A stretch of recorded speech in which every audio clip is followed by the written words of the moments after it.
高雄的选举来看，台中市的选区的战况嘛是真激烈。国民党立委候选人呢，罗定伟发现讲，最近有一台受刑的车，拢播送囡仔声，伫大家小巷伫宣传放送，批评讲有这个甲进行抹黑甲造谣。伊讲是安怎连囡仔都甲牵入来，市区嘛出现真侪甲攻击大型的广告的布棚啦，有人用记者发负面的文宣，伊呢决定要甲因告。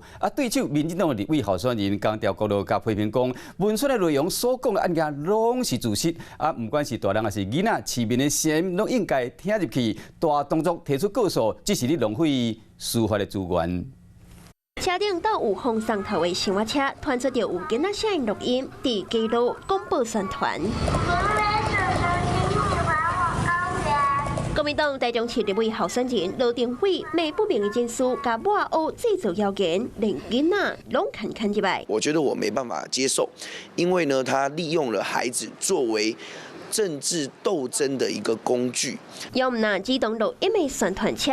罗定伟的电影，佮发现大路挂大型广告布条，顶管写罗定伟家族的牛妈咪店牵涉到占用儿童游乐的用地，顶管签名是民进党台中市党部。也有人骑机车日本大量攻击的文宣，大量的一个帆布，在近期是有组织性的、有计划性的，甚至是这样子的一个文宣品，透过摩托车载运、坊间一直不断的派报。对这文宣，罗定伟无愿意准刷。在律师陪同之下，到地检署二零提告。对手民进党立委候选人江调国是批评，文宣讲的内容拢是事实。这每一件事情都是事实啊。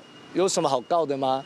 我觉得他还是选择说谎，选择切割他的团队跟家人。江调国强调，罗定伟的家族占用公有地卖牛肉面，影响到儿童游乐场预定地开发，伊应该爱正视民众的心声。不管是大人或小孩，像这样子的市民的声音，我们希望罗廷伟你要能够听得到。对手大动作提告，江调国认为这是咧浪费司法资源，为候选民进党。中立山区相互攻防战况是真激烈。